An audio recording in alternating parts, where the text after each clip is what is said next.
Hi, HRN listeners. We're celebrating our 15th anniversary, and we have a really fun campaign and an ask for you. This 15th anniversary tour is aiming to bring you closer to unique food and music experiences in some of the most exciting cities in America.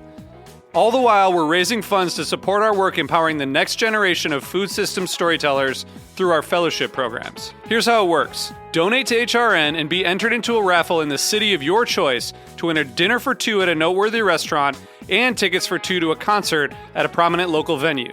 We have incredible partners in New York, Los Angeles, Philadelphia, Nashville, Las Vegas, Charleston, Asheville, and Ardmore, Pennsylvania, who have donated a meal for two and two tickets to a concert of the winner's choice. And all donations help fund our fellowship programs, where we're helping to build essential workforce readiness skills and food system storytelling skills. Check out heritageradionetwork.org/15 to donate and enter to win today. That's heritageradionetwork.org/15.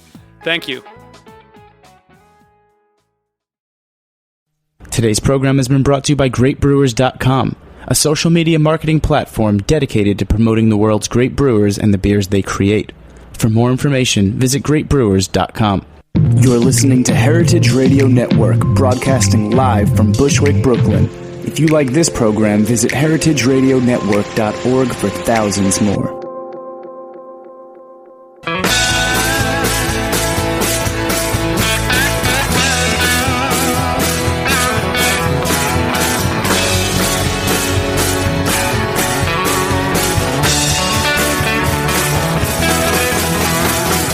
Hey, welcome to Beer Sessions Radio on the Heritage Radio Network. It's June 18th, 2013. I'm Jimmy Corboni from Jimmy's Number 43 and the Good Beer Seal. Hey, we had a great weekend in New York. Savor the Flavor, Savor Craft Beer, the great beer and food pairing event was here, and I led a seminar about the collaboration beer, and I got to sit with Phil Leinhart from Omegang, Rich Michaels from FX Matt, and Garrett Oliver from Brooklyn Brewery, and our buddies Squigs and Jimmy from the Happy Hour guys are in the studio, and they brought us a bottle of that. All right. Welcome on, and thanks to our sponsors, GreatBrewers.com. We really appreciate your support. And go there and learn more about beer and where to buy it and everything else. We also have BR Rolya from Shelton Brothers. She's going to talk a little bit about the festival this weekend in Portland, Maine, and about the brewery Mars from Bamberg. And a special guest we'll introduce a little later from Brazil, a Brazilian home brewer. What's your name, buddy? Hi, Pedro. Pedro from Brazil. So we got a full studio tonight, and Bill Herlica from White Birch in New Hampshire is going to call in. So cool. Jimmy from the Happy Hour guys, what have you guys been doing? I haven't seen you since like last year. Hey, man, we've been super busy. First of all, thanks for having us back on the show. We're really happy to be here. We've been crazy busy. Lots of good things going on. We've been shooting a lot of episodes. We just crested the 250 video episodes this year over the life of the show.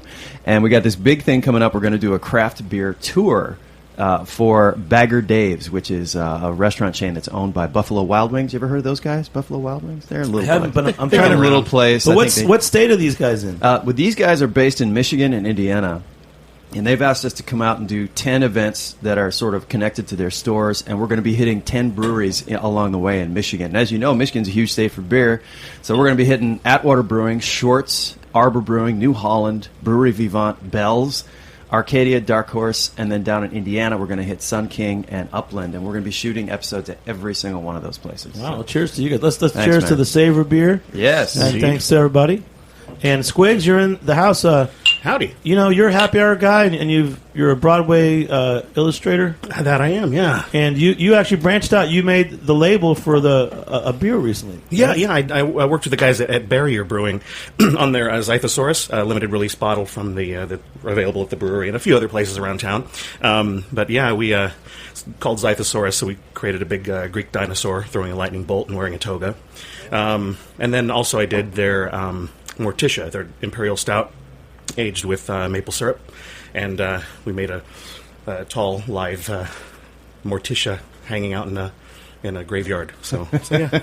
Rock on, man. Hey, man. Oh, before we go, I just wanted to say one thing about the tour. If people are interested in Michigan and Indiana, we're going to be doing events and giveaways all the way along. Tickets for beer festivals, all kind of stuff. It's BaggerDavesBeerTour.com. Why don't you call in from some of those events? Sure, we'd love to. We could do the giveaways on there. In fact, last week we started doing giveaways. Our buddy Matt Schlecht, he won the T-shirt giveaway, the I Like Beer T-shirt. and he's also getting married this week. So, Matt, cheers to you, buddy. Congratulations, Matt. I know how you feel. I just got engaged a couple of weeks ago. Wow. Congratulations, Mr. Jim. Ludwig. Gonna get hitched. Thank God she likes beer. Yeah, she does. Yeah. So you Probably the guys are happy hour touring the gal. country. You're checking out beers. I mean, outside of Michigan and Indiana, what are some of the other favorite beer places you've been to? Wow, that's. I mean, the list is endless because craft beer is just going so crazy in the States right now. I mean, in New York, we're big fans, obviously, of actually Peekskill is one of our new favorites. We love those guys. Right. Just up the road. Yeah, Squiggs is there a couple times a week. He jumps on the Not train. that often. Once every other week, maybe. Or, okay, every week. I'll get tweets or pictures from Squiggs, and it'll be just a picture of the Hudson River going by a train, and Yeah. I'll text him back on Peekskill. Yep. Yeah. Yep. Peekskill. Enjoying a little Eastern Standard IPA right now in Yeah, the studio. it's very nice. It is. Cheers to Jeff O'Neill. Yeah. And he's going to be at the end of July. We'll start pitching this one. July 30th, he's going to do a beer dinner at Jimmy's number 43 with Jeff, and he's going to come on the show. And it's first time we'll have interviewed him since he's opened the new brewery. It's going to be a great show. It's a shame that guy can't make beer. Oh, man. Really? And it's a gorgeous place, Oh, too. yeah, He really beautiful. put together a great spot up there. Really lovely. Well, cheers to everybody. And hey, talking about festivals and things, BR Rolya is here from Shelton Brothers. So the festival's coming up this weekend in Portland, Maine. Are you guys going? No, I'm going to have to miss this one. I went last year when it was, where was it last year? It was in Worcester, Mass. Worcester, Mass. It was right. fantastic. I'll let BR talk about it, and then I'll weigh in because I had a great time. Go ahead, BR. Yeah, well, we're having the festival again. It's a festival of small brewers, cider makers, and mead makers up in Portland, Maine. Friday night was one session, and then there's I believe the daytime session on Saturday is sold out, but there's still tickets for the Saturday night session. And essentially the prerequisite for attending the festival as a brewery is that the brewer actually has to be there pouring the beer. Well, in Maine, they legally can't pour the beer, but the brewer will be there talking about the beer that they've made. And it's really a great way for people to come and just interact with the brewers, and the brewers love it as well because they're able to talk with their peers as opposed, it's not just people come up saying to you, what's your lightest beer? What's your strongest beer? What's your favorite beer? Then they're sending us a lot of special things for the festival that either going to be debuting there or one-time only releases. So who are some of the brewers and the breweries that represent that'll be there? Because this is like the all-star I think list. we've got about 70. We're doing it in conjunction with 12% imports, and there's That's about huge. 70 who are going to be there from all around the world. We've got brought some of the beers from Mars. We're doing the Mars tasting tonight. Unfortunately, Stefan couldn't make it tonight. His father is ill right now. But so tomorrow night we've got a guy from Renaissance Brewing in New Zealand. It's their debut at Spite and Diebold. He's going to be at the festival. Of course, Jean Vanois from Cantillon, Mikkel from Mikkeler. We got just His name's really Mikkel. his name is Mikkel. That's where the brewery name comes And from. they're all going to be there pouring Yeah, their and we've beers. got Armand Wow. from Dre Fontaine. I brought the Beer Blonde. Yeah, they're all going to be there in Portland. That's awesome. Wow. I do like the beers. Well, first, let's just take a step back. What do you guys think of the Savor collaboration beer? So it was Brewery Omegang, Brooklyn Brewery, and FX Matt / Saranac. And it's a white. What's the style? It is a white lager brewed with honey and spices. I think it's pretty good. I mean, collaboration beers are, they can be interesting. I don't know. There are lots of great collaboration beers out there, but I always get worried when I hear about a collaboration beer because I think what if somebody dropped the ball in between? You know what I mean? It's like there's a lot more people, a lot more cooks in the kitchen, to say the least. Right. So, but I don't know. This is a very good beer. It's kind of dry on the palate. I like it. Finishes clean. Yeah, it's not overly spiced. You can detect the spices, but it's not like hitting you over the head with them.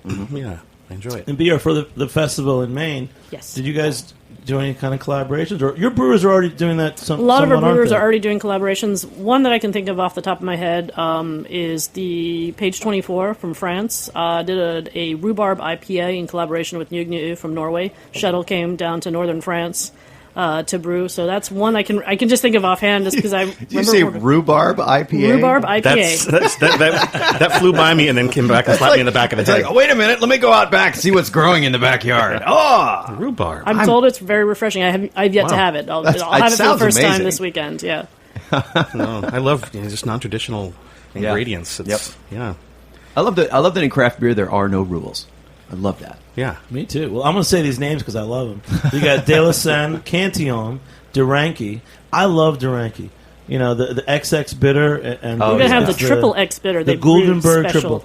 Those are two of my favorite beers. So you're saying these guys are limited to begin with, and I can hardly get any of their beers at all, and whenever I do, I love them. So you're saying they have even more special selections? Yeah, like I say, the triple XXX bitter that's going to be even hoppier from De Rank is going to be there. Good God. And then a lot of our brewers are actually staying. They've either come early or are staying later to brew collaborations in the U.S. So that'll be a lot of that going on. That in a makes couple sense. months, they'll have releases. So how do you guys coordinate this? I mean, I understand like maybe doing a festival like Savor in the United States with the Brewers Association, and that's like an annual event, but this is like you've got people coming from how many different countries, and your beer. You already have the beer in States, or are they shipping it just for the event? A lot of it was shipped just for the event. So, we've been getting container loads coming into our warehouse. I think up until about last week or just a few days ago. It's been, thankfully, our offices are up in Massachusetts, and I don't have to deal with that day to day. I just made sure my brewers got their beer here and arranged the events here in New York. But, it's a big undertaking. We were talking about that earlier. You guys are the ones that kind of make the trains run on time. You know what I mean? The fact that a beer shows up for something is part of what you do. And the fact that happens, people don't even think about it. They just show up and they're like, where's my beer? It's like, well, a lot of people work very hard to get this to you. Oh, yeah. There's many steps along the way. Definitely. Wow. Amazing. Hey, let's pop the Beer Zell. What's the name of the beer? Because I just love this beer. This one, so Armand de Belder at Dre Fontainen is known for being a lambic blender. It's been in the family for several generations. But he also enjoys drinking both Franconian-style unfiltered lagers, like the Mars Ungespundent, as well as hoppier Wait, ales. can you say that again? Mars Ungespundent. The Ungespundent. It's their unfiltered Keller-style beer. In 2 beers, I'm not going to be able to say that, so I just want to and in 3 you will. So So this is the Biersel Blonde. It's about a 7% Belgian ale, but generously hopped with the Zatz hops. So you still get the estery, the fruity estery notes from the yeast, the Belgian yeast he uses, but a nice crispness from the hops in the finish. So it's not a cloyingly sweet one. Is this a brewery? Do they have their own brewery, or do they brew somewhere else? He did. Then they had some problems with the brewery. There was some flooding, and then he was contract brewing or brewing elsewhere. Now he's got his own brewery again. Wow. That's nice. What about Pedro? What do you think of this beer? tried Pedro's from yet. Brazil. Yeah. Talk about international festivals and everything. Ooh. He came to town for Savor. Yeah, it was an amazing festival. In Brazil, we're growing a lot. From the past 5 years, we didn't have any big festivals, but last year we had about 4. And we were talking about collaboration. We received some big shot guys from U.S. brewing together with some Brazilian brewers. So we have Garrett Oliver a couple of months ago, enjoying making a beer together with some guys from Minas Gerais, Vals. It was a saison with sugarcane. Very good beer. Wow. So, we finally are starting to drink better beer in Brazil. Still hard to produce them because we don't have hops. They don't grow in Brazil, unfortunately, so most of the things we need to import. But, the scene is growing up.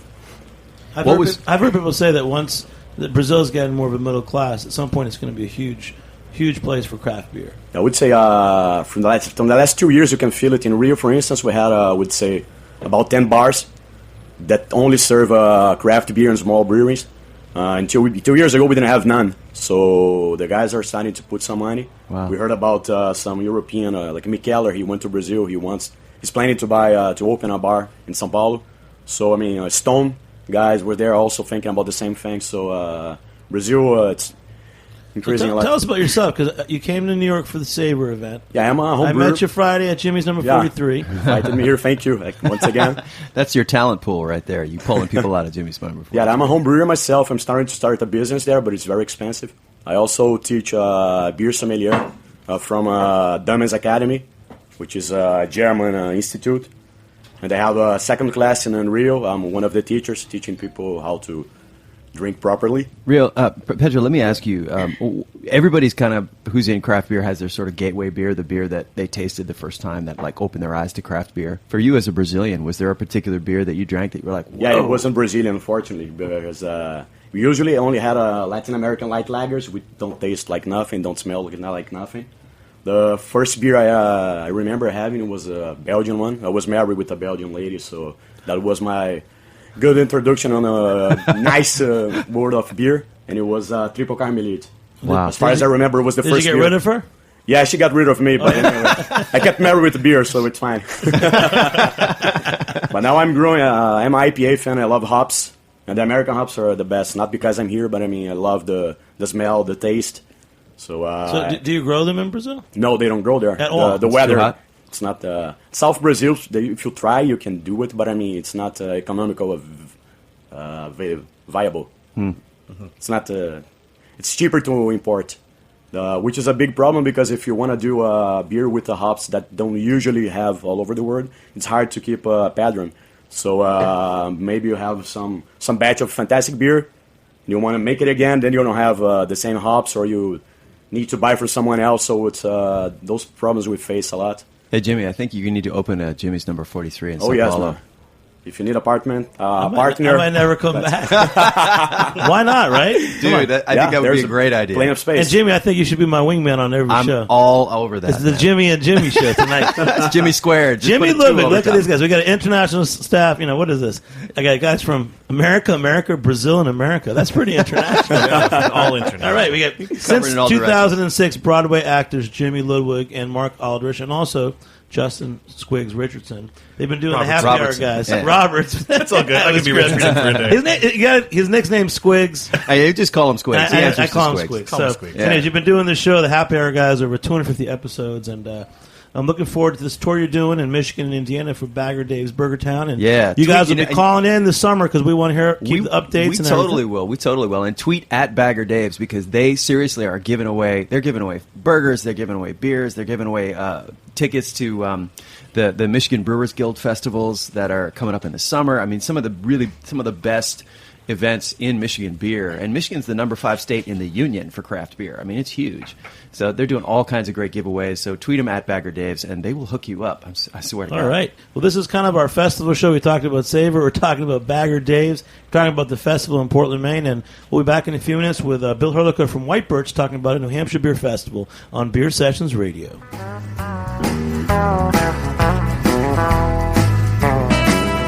You're listening to Quittin' Time by Pamela Royal on the heritageradionetwork.org.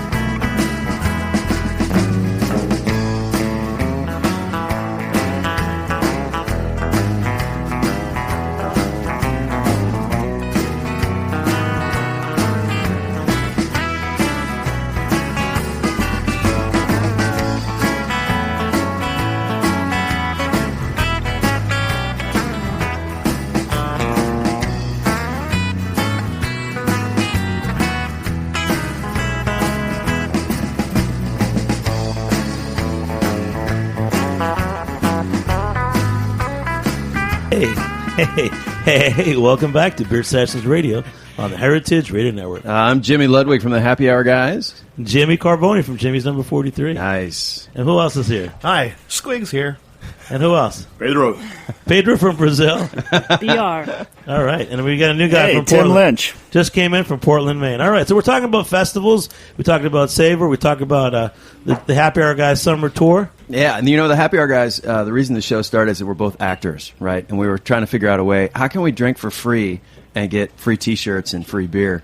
And so we started doing this show, and now it's kind of taken us over, and it's more about the show than it is about anything else. So you get free T-shirts? We though? get a lot of stuff. But I was actually just down doing a play in Baltimore, and Baltimore is home to a brewery that a lot of people love called Brewer's Art. And I brought a real special bottle from them that I picked up a couple days ago. Squigs and I did some drinking down there a couple weeks ago. Just a little. And this is a triple that is brewed with green peppercorns. It is a terrific beer. They do a lot of Belgian-inspired stuff there. And what do you think, Jimmy? Cheers to that. It is good, and it's kind of peppery. Yeah, man. So jumping up to New Hampshire. Nice segue. All right, There, nice we've segue. got. I'm not as smooth as you. We've got Bill Herlicker. He's the founder and brewmaster at White Birch Brewing in Hooksett, New Hampshire, and we love his beers. We've had him on the show a few times. We've had his beer at Jimmy's number 43. Bill, you're hosting a beer festival in New Hampshire in July 25th, 27th. So tell us about it. How are you? I'm good, Jimmy. To be back on the show. This is our third year running the beer festival. Southern New Hampshire Brewers Festival. We have it at the brewery in the parking lot under a 60 by 100-foot tent. Just a great time. We invite up to 22 breweries this year to join us. We have everyone from, big guys like Stone, Firestone Walker, Omegang, on down to brand new startups, the nano breweries around New Hampshire and Massachusetts. All right. And everything in between. What about any other... the name of the festival is what? Southern New Hampshire Brewers Festival. And what's the website? snhbf.com. So you guys are so tight there in New Hampshire. He's like, what is it? What? What's the website? NHBF. I feel like I'm playing Scrabble all of a sudden. Wait a minute. I have to dig at you guys in New Hampshire because you guys aren't making good beer. But what other beers do you have from New Hampshire at the festival besides White Birch? Sure, we have. Let me see. We have Canterbury ales. We have Henniker. We have Smutty Nose. We've got. I'm a fan of Smutty Nose. That's good. Hey, Bill. This is Jimmy. How you doing? Good. It's the other Jimmy. There's two of them today. Hey, that makes it easy. Say Jimmy, someone's going to answer. Or really difficult. I got a question for you. I had a question for you. You're from New Hampshire or no? Because I detect a southern drawl. It sounds like you're from Alabama. Can you tell me where you're from? Military brat. I've been in New Hampshire for, much as I hate to say it, 28 years. Wow, nice. Cool. So, and what are you guys putting together for this festival? What are you brewing? You doing anything special? Oh, absolutely. For the night before Brewers dinner, I had Chef Hennessy and Will over. We brewed a Belgian single, and it's aging right now on black birch. Ooh. Well, that sounds terrific. Jimmy, have you had any of the White Birch beers? I really, I've had one, and all I wanted was more after I'd had it. So, that sounds really amazing, Bill. Bill, tell us about how your brewery operations have evolved. Because when I first met you, you're mostly serving bottle condition, stronger ales. And so what's changed? You've been open, 3 years now?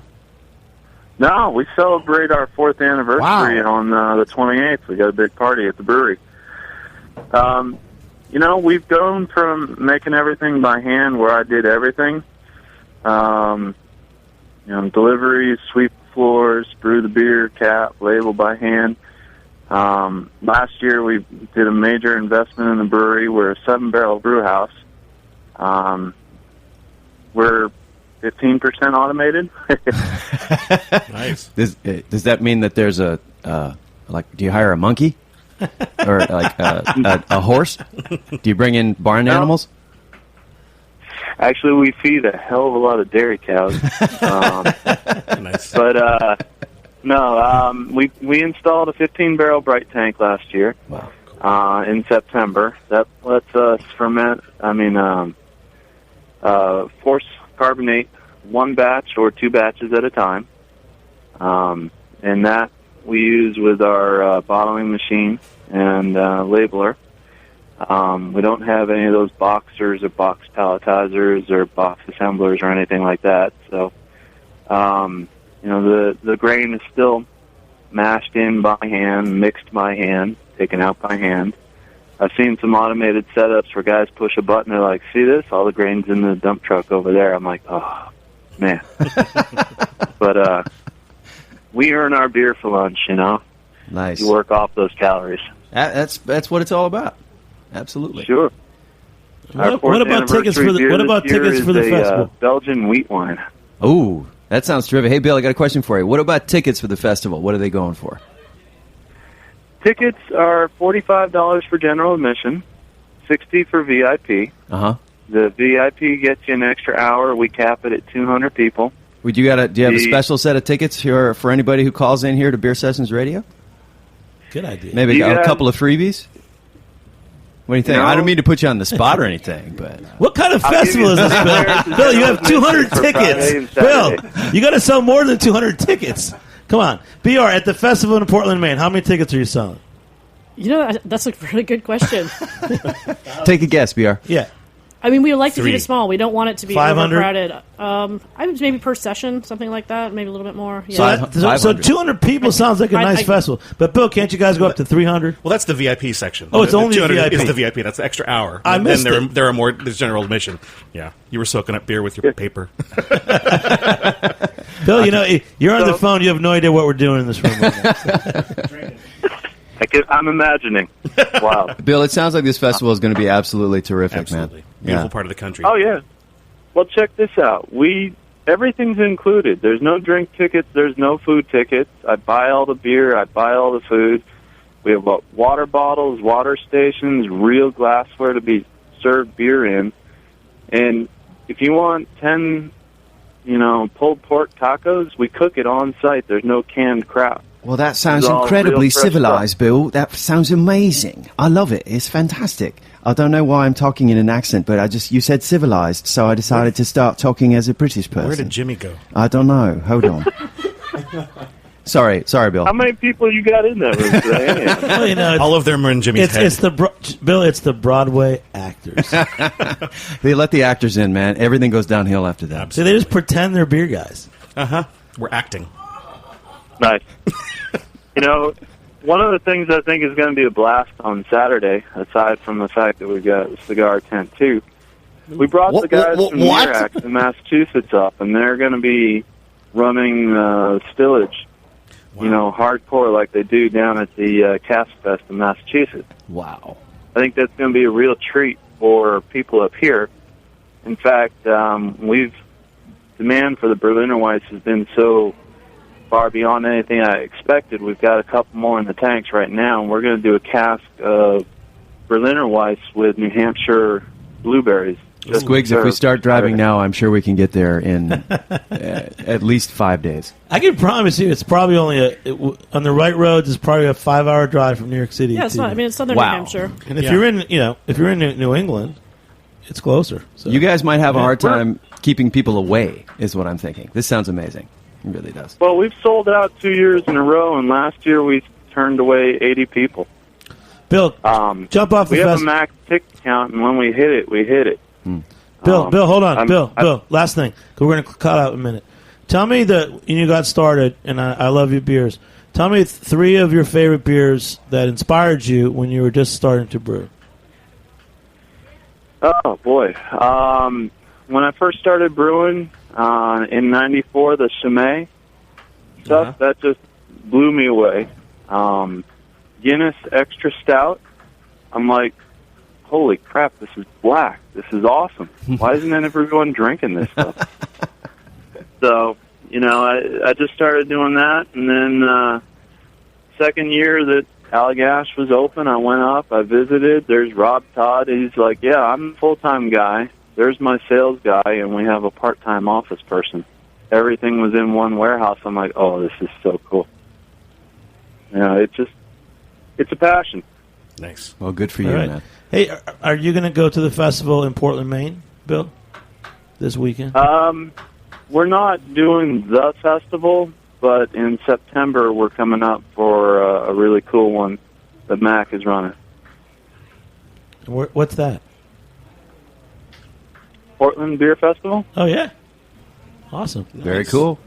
Bill, Very cool. It's great having you on the phone. Listen, we're gonna keep chatting, so stay on the line with us. But we're gonna just go off on a side tangent right now. So, Jimmy, we tend to do that. Tell us about the Southern New Hampshire Beer Fest. You know what? I'm going to tell you. Where'd you go to this? I'm going to tell you everything that I know about the Southern New Hampshire Beer Festival. I heard something just now about a cigar tent. Bill, can you elaborate on that? Yeah, I love a good cigar, and we have this great shop in town called Twin Smoke Shop. They've brought back the 724 line, and the guys are just great guys. Kurt's a hot rod fan. He's got a Mustang GT350 amongst various other old iron. So I said, you guys want to come up and bring the cigars and let's do this up right. And they were on board. And what we found is, I'm just curious. What do like Mustangs have to do with cigars? I'm confused there. But it's okay. Just tell me about sounds cigars. awesome. That sounds great. Way cool. All right, listen. Hey, Bill, thanks for coming on, man. We're going to take a short break. We're going to come back in a few minutes and talk more about Beer Sessions Radio and other things. All right, cheers. Bye.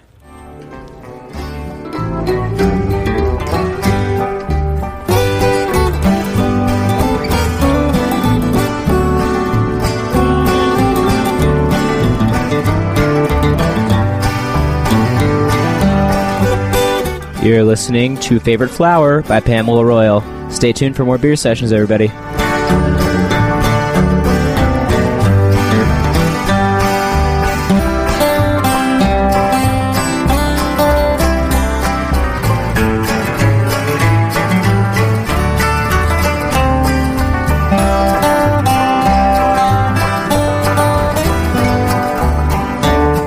So, you like good beer?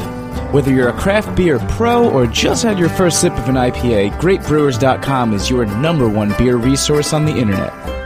GreatBrewers.com bridges the gap between the world's great brewers and the consumers who enjoy their products. With so much information and misinformation out there, GreatBrewers.com focuses on education and leaves no stone unturned. Take the Great Beer Test on their website and browse through an extensive product catalog. Download their mobile Beer Cloud app, which includes a GPS beer finder, a beer sommelier, and descriptions for over 5,000 different brews. What are you waiting for? Back up that passion for craft beer with some solid information and education. Visit greatbrewers.com today.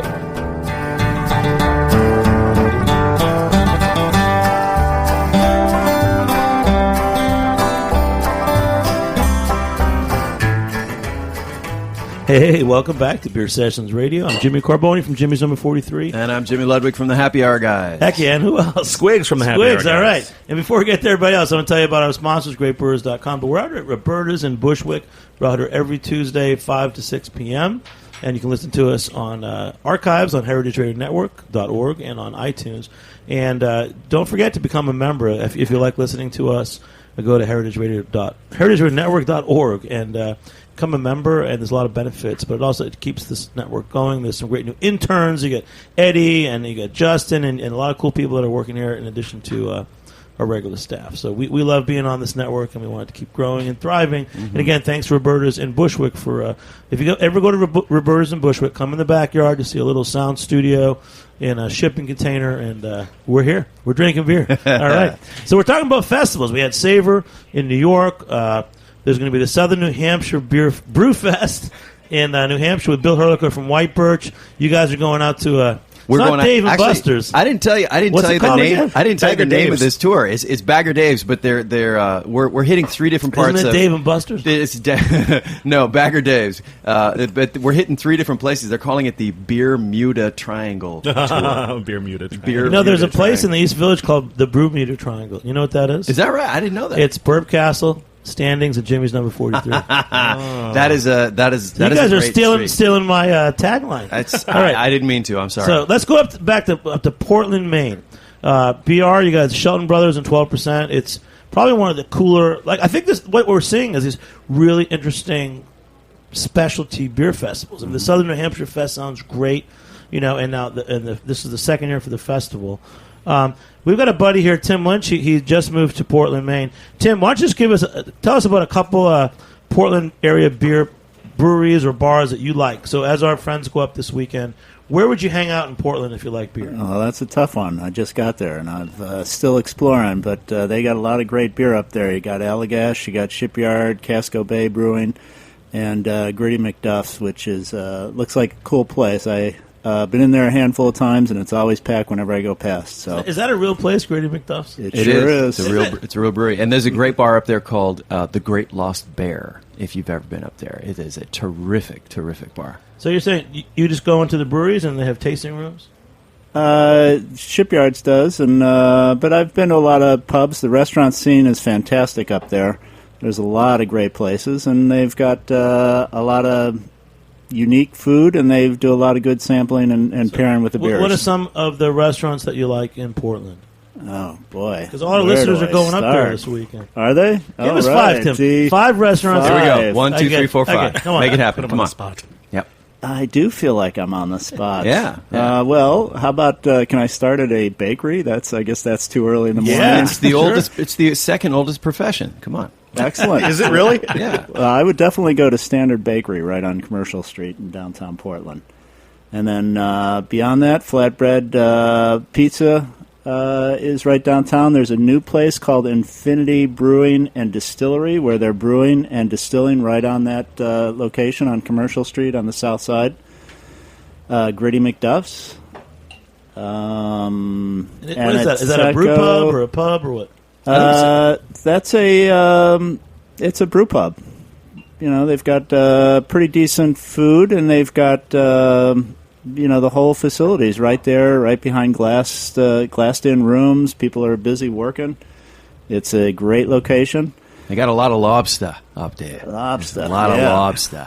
That's exactly what they sound like up there, too. It is. I'm actually very excited. We're going to have a food truck. One of the food trucks we'll have at the festival is called Bite Me Maine, I believe. And they have award-winning lobster rolls. So we'll have the lobster rolls. The lobster. Yeah. But yeah, I mean, aside from, I'm excited to try out Infinity that you had mentioned because that's new since I was last in Portland. I know we're going to be having some events there. We'll have special drafts there. Novara Rest is also a wonderful in downtown Portland, a wonderful bar. And then there's Otto's Pizza. And you want to Otto's Pizza. Oh, We yeah. love that. And you want to take as many opportunities as you can to pair beer with food, right? Because beer Yes. pairs with food better than wine does. Yes, and Jimmy has a good tradition in Jimmy's number 43 of oysters on Thursdays, and Eventide is a great place for oysters and good beer pairing up there. There you go. There you go. Right. And Eventide is right next to where the Portland Yacht Service is, where we'll be having the festival.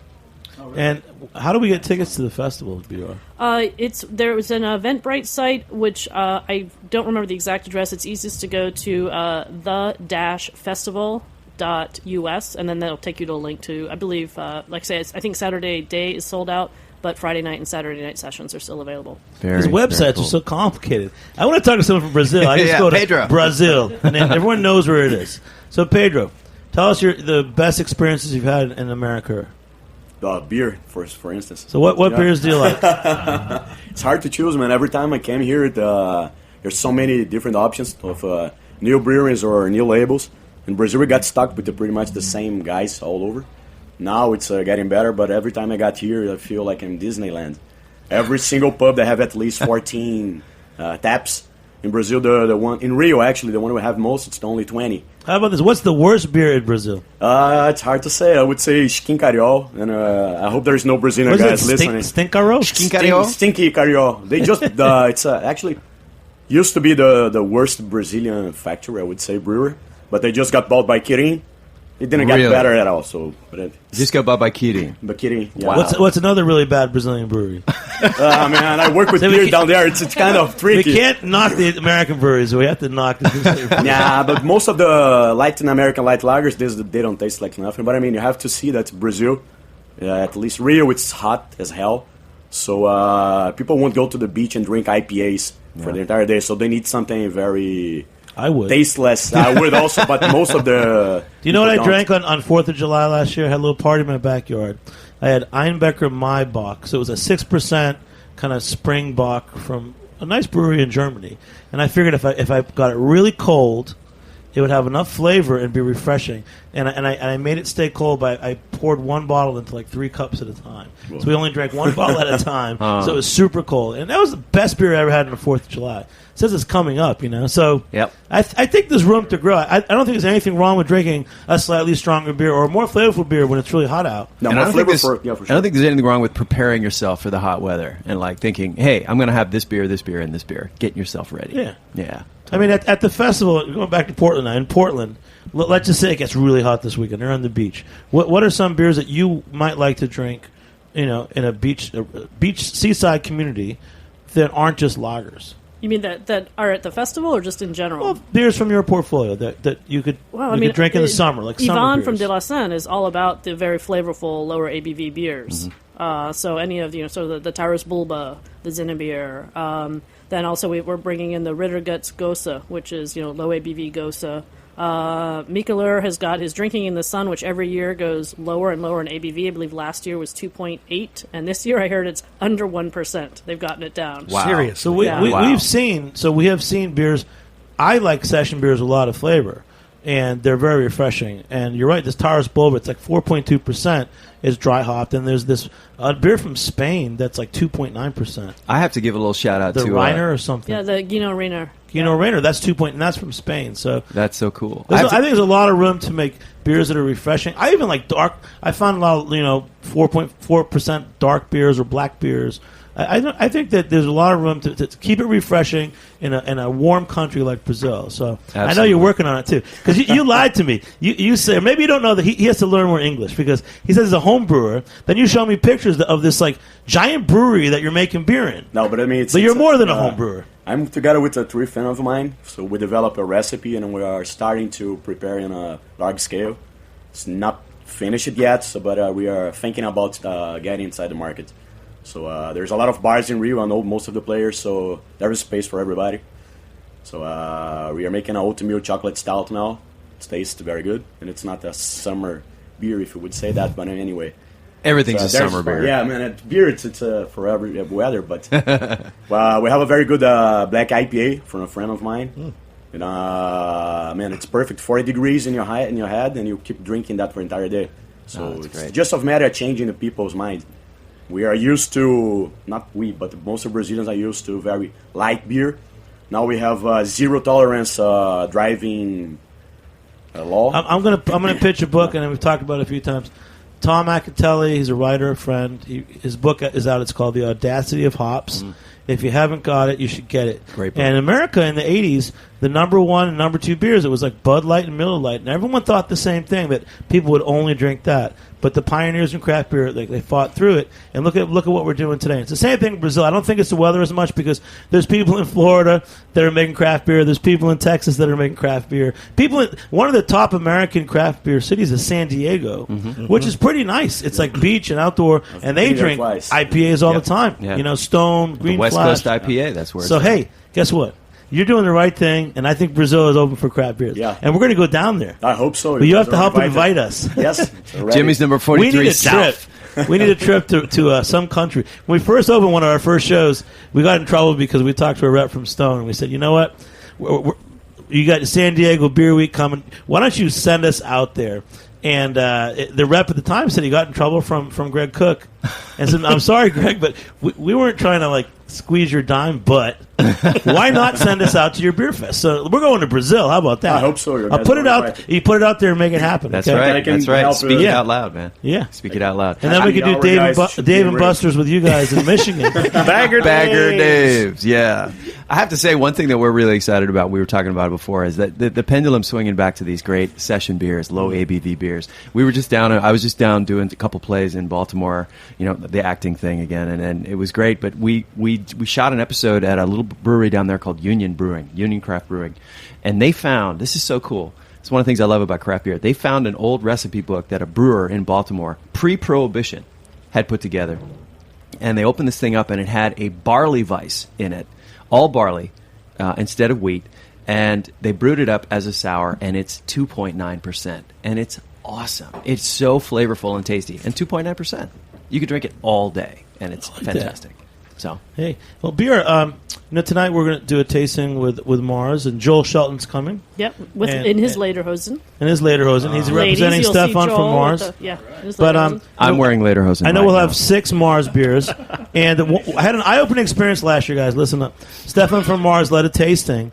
And the progression of the beers was very interesting, because he started with the Weiss beer and a Weiss Bock, and then he went into they have a beer called Licht, Lichte, that's only 2.9%, but it has a little bit of hoppiness. So going from the wheat beers and the Bock, it didn't matter the strength of the beer. The point was, once I had that Licht beer, that was only 2.9%. It was so hoppy, the hops exploded in my mouth, and I was like, it's great to taste with the brewers, and that's what I recommend. But what beer are we drinking right now? This one is really the Mars Hell, the Bavarian style Helles, and this I think is only about 4.9%. So yeah, Stop swearing on the radio.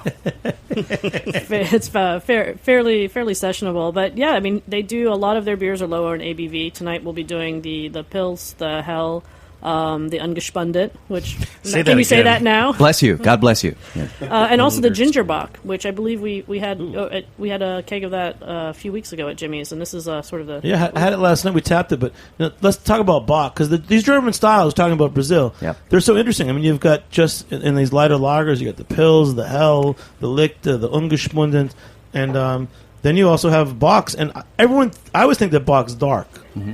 Well, it depends on if it's a Maibach or a traditional Bock. Yeah. The Maibachs are going to be lighter, and now you're finding Bocks that can range anywhere from being a really deep amber color to a very golden color, even if they're not a Maibach. So that's sort of been changing. So then it's the double Bocks that are darker usually. The Doppelbocks are definitely darker, yeah. But Mars, I mean, it's a family-run brewery since about 1670 in Bamberg. And interestingly enough, I mean, Bamberg is known for being the home of Rauch beer, the smoke beers. Of the course, Weiermann malting is there. When you take the train in, you can smell the malt being kilned. It's wonderful. You open up the window, it's like, oh my God, it's beer.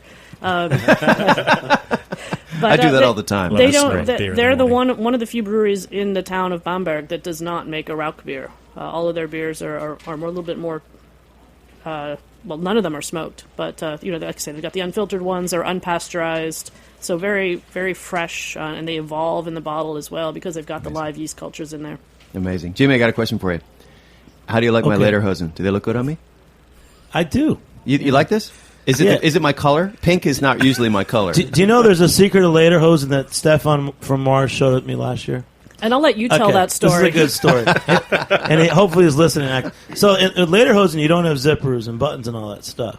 So you have to kind of stand up and kind of unbutton it from the top and kind of just drop the front of it. Kind of like a pair of overalls. Uh-huh. So it's like you got to get out of your overalls. Right. To you got to do some work. Yeah. Yeah. To do the business. So, but and there's no like escape hatch in the back or anything?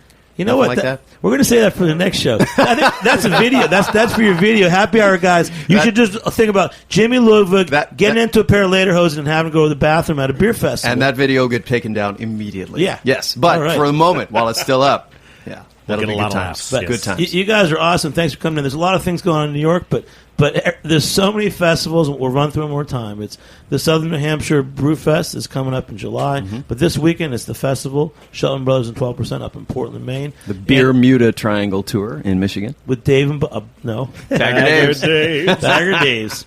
And we got Happy Hour, guys. So we can get your shows all the time. You have new shows coming iTunes, Blip TV, YouTube. We're all over the place. So at Happy Hour. TheHappyHourGuys.com. TheHappyHourGuys.com or at Happy Hour Guys on Twitter. All right. Yeah. Well, let's do a quick run through everything else. I'd like to thank our sponsors at GreatBrewers.com who've helped to bring this podcast to you tonight. Beer Sessions Radio is supported by the Good Beer Seal.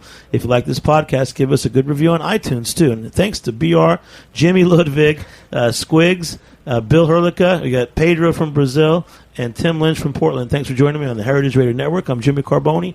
Thanks to our producers, Jack Inslee and Brie O'Connor, our engineer, Joe Galarraga, Eddie in the studio, and Justin Kennedy, our intern tonight. Thanks for listening, and we'll see you next time on Beer Sessions Radio. Woo-hoo. All right. Woo! Thanks for listening to this program on heritageradionetwork.org. You can find all of our archived programs on our website or as podcasts in the iTunes Store by searching Heritage Radio Network. You can like us on Facebook and follow us on Twitter at @heritage_radio. You can email us questions at any time at info@heritageradionetwork.org. Heritage Radio Network is a non-profit organization. To donate and become a member, visit our website today. Thanks for listening. Hey there, I'm Lee Ullman here with some big news from the National Young Farmers Coalition. We're partnering with Heritage Radio Network on a special season of The Farm Report. It's all about what's happening with the Farm Bill and how it impacts farmers and eaters. I am growing diversified vegetables on land that's been in our family for 150 years. And so with the pandemic, gentrification, property values going up, we had to sell the land. and we lost it. Join us as we uncover the untold stories behind this massive piece of legislation that shapes how we grow our food, what we eat, and so much more. The problems we have had, those are things that come from earlier Farm Bill and USDA policy, right? Like Earl Butts, get big or get out. You know, it's my responsibility to know not only what I'm eating, but then like how that all came to be, and realize like, wow, like this piece of legislation, all this money, like it's technically something that I support as a taxpayer. While Congress debates the next Farm Bill, this is not just an invitation to listen. It's a call to action. Be part of the conversation. Subscribe to the Farm Report on Heritage Radio Network, wherever you listen to podcasts.